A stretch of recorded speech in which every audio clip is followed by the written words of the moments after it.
Okay, remember that they are changing my voice. This is part 2. In this part, I'm going to go over a lot of stuff I went over in my last playlist. And in part 3, we're going to start getting into things that are more interesting. For those of you who have seen the last playlist, you might not think this part is so interesting. If you haven't, or if you like the ideas, you might still think it's interesting. And it is interesting. I'm interested. Okay. So, my first point here, we'll do it point by point, is that my philosophy and economic model is universal, pinpointed moral precision, meaning that one must try their best to be honest and moral while being willing to die for what is precisely right.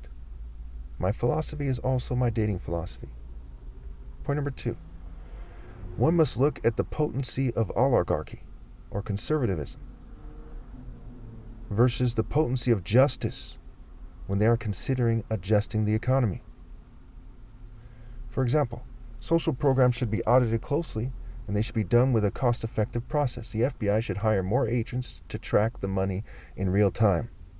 Okay, that's closer to justice than people just blaming each other instead of coming up with a sound plan that puts the reputation of intelligence organizations at stake.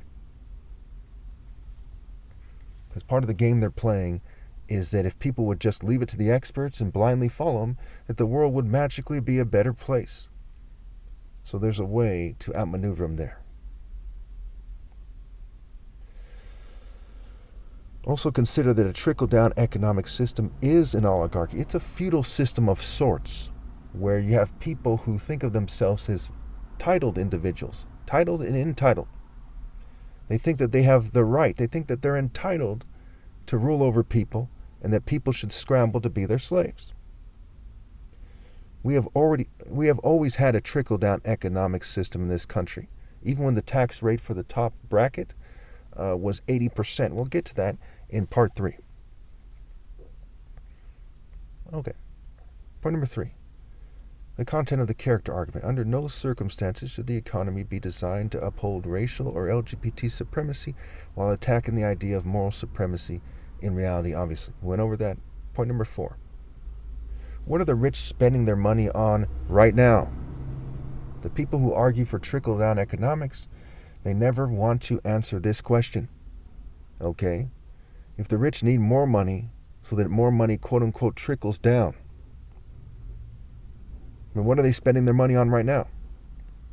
Okay? Are they spending their money on yachts, on fancy wine, on luxury goods? Well, don't you think that they should have less money to spend that on, and some of that money should go to building houses for the homeless? There's 22.5 million millionaires and billionaires in America. So their argument is preposterous. Look at the case of Elon Musk, for example. Elon Musk is worth, like, according to some estimates, I think the last time I came across it was like $400 billion. Does he really need $450 billion to expand his operation, to get loans from the bank, what have you? No. The problem isn't that he needs more money. The problem is he just didn't decide to do it. That's all that is. Now, this might not be a perfect example, but it helps you start to understand that their thinking is wrong. And that goes back to philosophy. And philosophy has everything to do with rational thought and logic. People are supposed to have a rational philosophy. In fact, they're supposed to have a rational philosophy so much that the concept of rationality is a concept in economics. And in rationality, people in general are said to have to be rational decision makers for the most part. It's actually a concept of economics, which again is the scientific study of how individuals, organizations, or societies deal with the problem of scarcity, right? How scarce a product is or isn't, and what to do about it. Okay. Point number 5. People do not understand how serious an oligarchy is. They are better off dead than living in one. Now consider my duck argument from the last series. For those of you who haven't seen it, it goes like this. The DUC, it's an acronym. Distribution, use, and consumption. Distribution, use, and consumption. These are key parts of an economy. Also, do not forget the practices, the discussions, and the social expressions. Right? What kind of social expression does or expressions does the economy cause to come into being? What kind of social interactions, social order, socializing, what have you? Also, remember the management. The people in a democracy are supposed to have more say over the economy.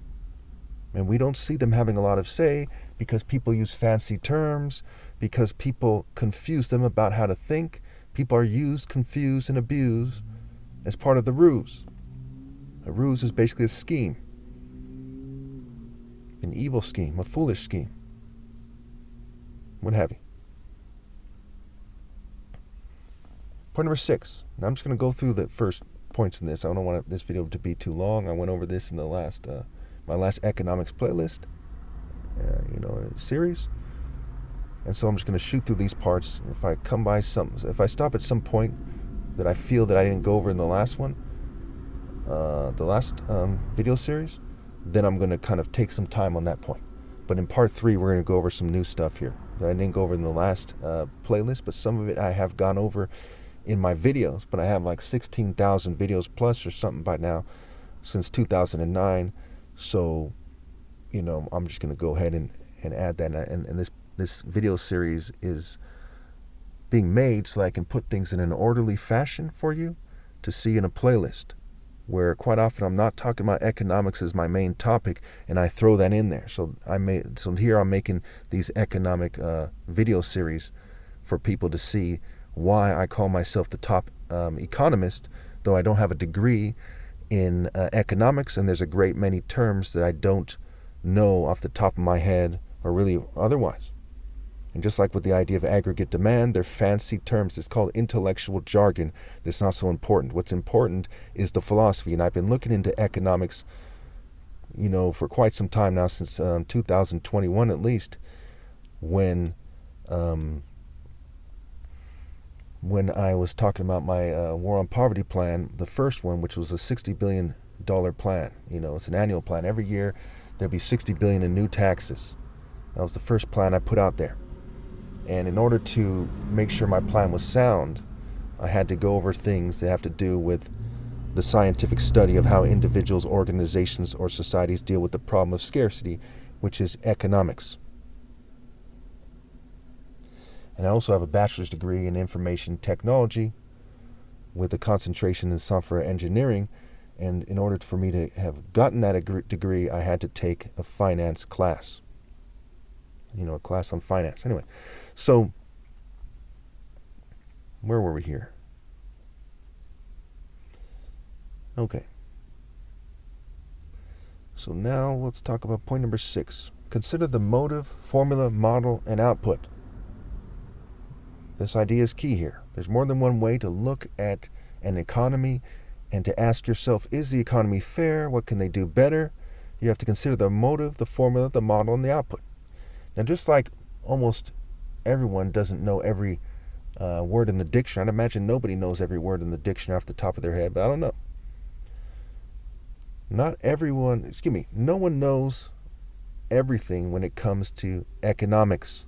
So you have to prioritize, and prioritization is a martial arts principle. First and foremost, martial arts are life paths, they're lifestyles.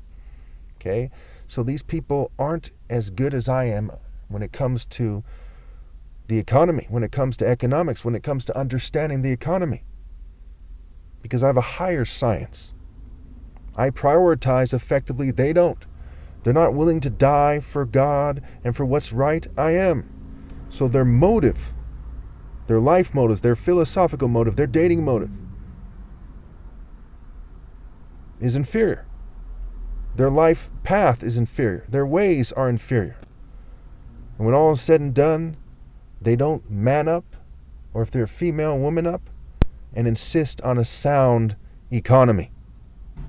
If you don't have heart, like the ancient Egyptians would say, the heart is the seat of intelligence. If you don't have heart, then you're not going to be smart. It takes courage to be smart. And being book smart is not the same as being smart. making wise decisions from your heart, from wisdom, from truth, from universal pinpointing moral precision is what it means to be smart. That's why they call it book smart and not universally smart. Okay, so consider the motive, the formula, the model, and the output. Part of my formula is I apply my martial arts wisdom and my falcon vision to economics. So what has been the output of the American economy? Well, we have 50,000 suicides every year, 60,000 people die without adequate access to health care every year, 75,000 plus people die from fentanyl every year. There's these sky-high crime rates, right? New York has been called the rotten apple as far as anyone can remember, right? New York City, whatever. Baltimore, murder more, okay? Chicago, Chirac. It's safe to say their output is a sick joke. All the sick stuff that goes on in Hollywood, and Hollywood very much affects the mentality of people. Why hasn't the economy corrected the fact that there are nothing but immoral leaders on TV and in the news? Because their economy is a sick joke run by maniacs, no matter how you slice it. Point number 7. We must ask ourselves, what is it? What does it mean? What should we do? Point number 8.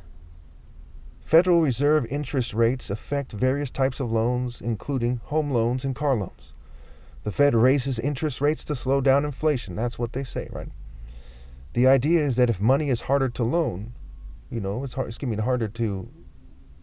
to loan because the interest rates are higher and people hesitate to loan the money, okay, then there will be higher demand for money, okay, and therefore it has higher value. So inflation is an important consideration. Devaluing the money is an important consideration, okay, and I consider that with my War on Poverty plan, big time. And part of the idea behind my War on Poverty plan, we'll get into that in a future video, is that there's a bunch of money just sitting around causing inflation because one who's slack in his work is brother to one who destroys. If you don't effectively put that money to work, then it's a contributing factor to inflation. You have to put it to work in a way that causes the money to be valuable or to maintain its value. But first and foremost, you must put it to work in a way that's morally precise. That's more important than not devaluing the dollar. What is moral in the bigger picture should be the main motive. Point number 9. Homelessness and unemployment are two significant components of an economy that one must take into consideration. This goes back to distribution, use, and consumption. How are the resources distributed? An economy is supposed to be fair to everyone, what have you. Point number 10. Immigration policy and tariffs can both create uncertainty in an economy. We've seen that recently with Donald Trump and his immigration policy and the tariffs, also how much money he spent closing the border, which I would argue at least some of it could have been spent differently. I have a region argument in regards to immigration and illegal immigration into America specifically, and we'll get into that hopefully in the future on this playlist. Okay. Point number 11. Basically it goes like this. In a nutshell, if we create a region for them or regions and tax them at a slightly higher rate while building tiny homes for them so their rent is low, okay, and giving them the opportunity for what's called social mobility or, kind of climbing the corporate ladder, climbing the social ladder, what have you, the economic ladder, getting a better job, a better, lifestyle, having a better quality of living, that it's better for everybody. Anyway, so point number 11. A morally organized economy is the only good type of economy. To have a highly organized economy that is immoral is to have a bad economy. Obviously, a chaotic economy is a bad economy. For number 12, aggregate demand is the total dollar value of, a bunch of products, what have you. It's also called the total demand. It is basically on finished goods and services within an economy during a set period of time. It is also called domestic final demand and effective demand. Let me give you a couple more cute little terms that I've come across. The SFEU, or Special Fund for Economic Uncertainties, is a state budget reserve in California. Right? And what's it for? It's for emergencies. It's for, giving more money to combat fires, what have you. It is used to address unanticipated expenditures or unforeseen economic downturns. If you have any questions about that, put in the comments. The LAO, right? It's not a coincidence. SF, San Francisco, that's a story for another day. EU, European Union. I mean, they do little cute things like that for whatever reason. That's part of their tricks of the trade. They like to connect things like that.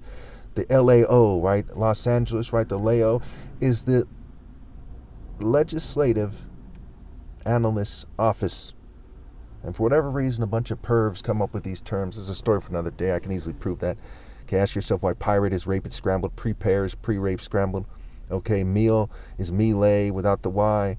Grub, G-rub. I mean, a bunch of pervs come up with this stuff. It is outrageous. Food, faux do.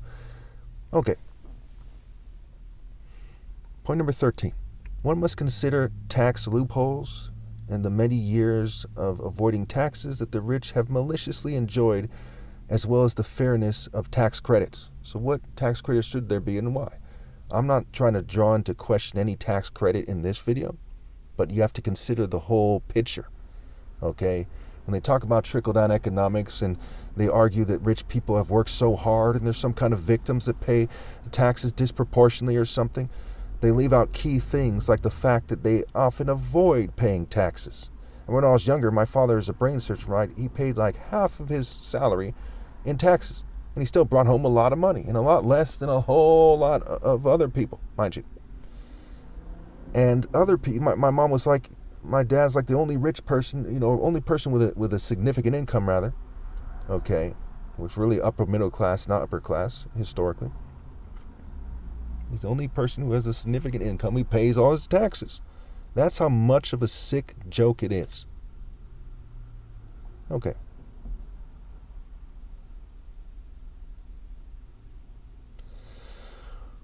Point number 14. One must consider food programs, other social programs, and farming waste.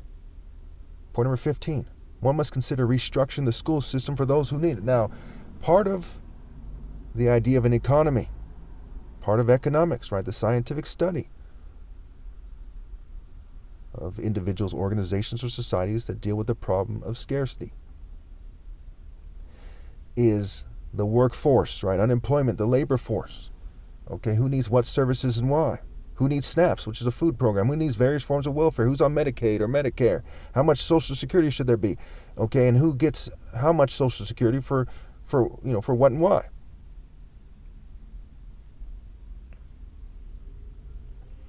So there are a bunch of people who drop out of school because it is boring. And I've talked about this a bit in past videos. A lot of people don't care to learn about biology or physics. They don't care so much about geology or geography. They don't care so much about arts or crafts. So you're basically making it so people want to leave, some people at least, want to leave school and play hooky and risk going to juvenile hall or whatever, They make it so they don't want to pay attention in class for no reason. If we restructure the school system and make it so that those who want the traditional course load and program, that they can have it, and those who want a lighter course load that's designed to help them get a job, okay, everyone wins.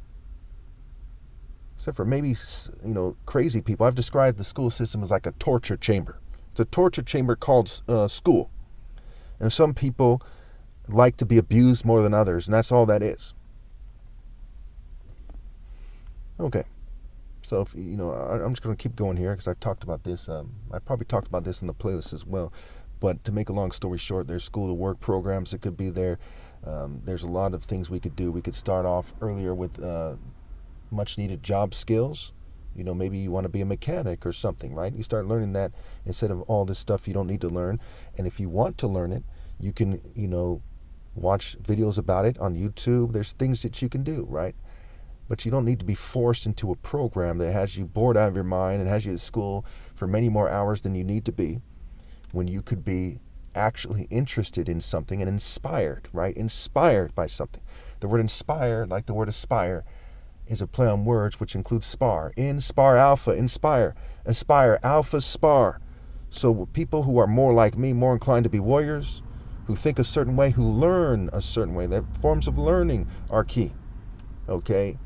They don't like to be in school so much, generally speaking. They want to be inspired by something that they truly have a deep passion for. If you think about nerds, typically, they're not very passionate people, typically. People who are passionate, people who are more likely to be a warrior. They're often misdiagnosed when they get bad grades in school. But some people do have learning disabilities, and that's a story for another day. And there's people who just simply learn differently. Like people always say, everyone has their blessings, right? Everyone's good at something, what have you. All right, so point number 16, romantic injustice. This is a huge one. I should have put it earlier. Romantic injustice, especially forcing unnatural things like the LGBT agenda on people, causes a huge domino effect. Now, I'm not trying to argue whether or not being gay is natural or not. What I am arguing here in this point, okay, in this video, I'm not trying to argue about that in this video. But in this video, I am trying to argue that if you're not naturally gay and people try to force gay culture on you, or gay sexuality or sexual orientation, like priests raping kids and so on and so forth, it's bad for you. So even if you were just to limit it to people who molest little boys, who want them to keep their mouths shut and they want to keep molesting them, it's a huge problem in our society. Romantic injustice in its various forms, and we must be honest about this. Straight people have a problem with it. LGBT people have a problem with it for whatever reason, we'll say. It's a huge problem in our society. So again, romantic injustice, especially forcing unnatural things like the LGBT agenda on people, causes a huge domino effect that is bad for people in many ways. And yes, it also affects the economy. We also see that brain hacking is a huge problem today. It's such a big problem that corporations are saying, hey, we need to consider what it means that people's brains are being hacked effectively, and almost certainly from their point of view remotely, and certainly from my point of view remotely. What does that mean in terms of cybersecurity? How can you secure your passwords and your various sites, what have you? How can you account for your various mechanisms in regards to security and make sure that they're sound when people's brains are being hacked? And you cannot account for all the technologies that can be used and really are being used for remote brain hacking and getting information from someone's brain remotely. Remember, I have a degree in information technology. I'm not the expert on information technology. I got that degree because it was a hard degree to get, because I was interested in computers. As I started going down that course in college, that path in college, I regretted it like immediately. But I still saw it through, and I was focusing more on things that matter more. So I haven't gone over this type of stuff, iterations and so on and so forth, in a long time. The software development life cycle, the nuances of it, what have you. Okay, so where was I here? Yes, the brain hacking. So when people's brains are unbelievably hacked and the economy is run by robots or something, it will be too late. For all intents and purposes, the natural world will have ended. So we also have to look at it in terms of, should we reproduce? Okay. Should we reproduce in the first place when there's these maniacs who run the economy, who run these corporations, who can't be trusted at all whatsoever? We can trust that they're going to do bad things in the future, and we can't trust them. The answer must be no to the moral person. Note, how LGBT people and white and Jewish supremacists and token minorities and their massive networks, which includes all races, have persecuted me, okay, is very revealing. This actually connects to this, right? I'm being persecuted for righteousness' sake, because I'm righteous, that is. And it's very revealing. Who, what, when, where, how, why is very revealing. If you're interested in that, we can explore in the comments. I have videos about that. I want to keep this brief. I'm going over time here. But I want to leave you with this thought. What kind of monsters would not compensate me and just work around me, okay, if they couldn't resist going forward with their vile and toxic agenda, okay? I'm not a rich person. I'm not a person with a lot of worldly power who has the worldly power to the point where I could stop them from doing what they're doing. So why don't they just work around me? I have 23 witnesses on record to them persecuting me, fuming me, poisoning me. Why don't they just compensate me and work around me? What does that say about their bloodlines and their spirits? And you have to really ask yourselves this. What does that mean for the economy? What does that mean for the future of your families? Thank you.